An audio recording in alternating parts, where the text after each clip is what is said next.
La minute du vin. Pour faire du vin, nul besoin de farine ni de jaune d'œuf.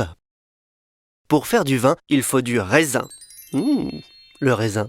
La première étape du processus de vinification, c'est l'égrappage, qui consiste à séparer les baies des rafles. C'est quoi rafle? Rafle, c'est le mot savant pour dire tige. Deuxième étape, on éclate les baies. Un travail sadique mais indispensable. Regardons d'abord le vin rouge, qu'on obtient à partir de raisins rouges. Quand les baies sont éclatées, un travail sadique mais indispensable, on laisse les peaux des pépins macérer dans leur jus pendant une période allant de 4 jours à 1 mois. Je vous glisse une petite information au passage, ce sont les peaux des raisins rouges qui donnent leur couleur au vin rouge pendant la macération.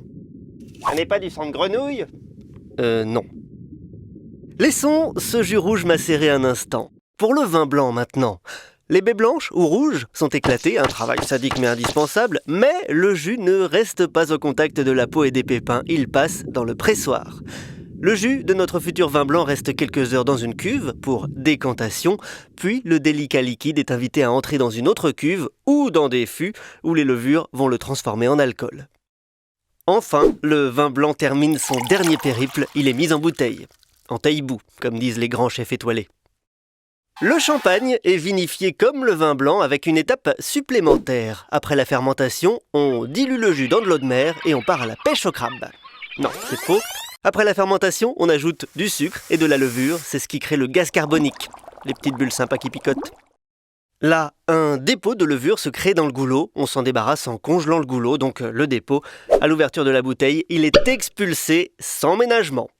Puis, on ajoute une liqueur de dosage, plus ou moins sucrée selon que l'on veut obtenir du brut, de l'extra brut, du sec ou du demi-sec. Après tout ça, le champagne a bien mérité de rejoindre ses bouteilles définitives et de se reposer en cave pendant au moins 18 mois. Revenons au vin rouge. Le mou est toujours en train de macérer. C'est quoi le mou? Ce qu'on appelle le mou, c'est l'ensemble jus plus peau plus pépins. Une grosse bouillasse quoi. Pendant la macération, le mou va fermenter. Puisqu'il y a fermentation, vous vous dites peut-être que le processus est terminé, qu'on va pouvoir mettre cette grosse bouillasse fermentée en bouteille et aller se coucher. Mais non, le vin rouge fait des excès de zèle. Après la fermentation, le jus s'écoule en bas de la cuve de fermentation vers une autre cuve, c'est le vin de goutte. Dans le même temps, les peaux et pépins récupérés de la cuve vont au pressoir. Ce pressurage donnera le vin de presse, qui n'est pas réservé aux journalistes. Le plus souvent, le vin de presse est réintégré au vin de goutte. Ce vin de goutte va alors fermenter une deuxième fois. Puis, il va être stocké en barrique ou dans une troisième cuve, 2 ou 3 saisons, pendant lesquelles il va évoluer. Le liquide peut alors enfin être mis en bouteille, et voilà le travail! La semaine prochaine, nous verrons comment faire une omelette en apesanteur. Et le rosé alors, t'en parles pas? Ah oui, le rosé, tiens.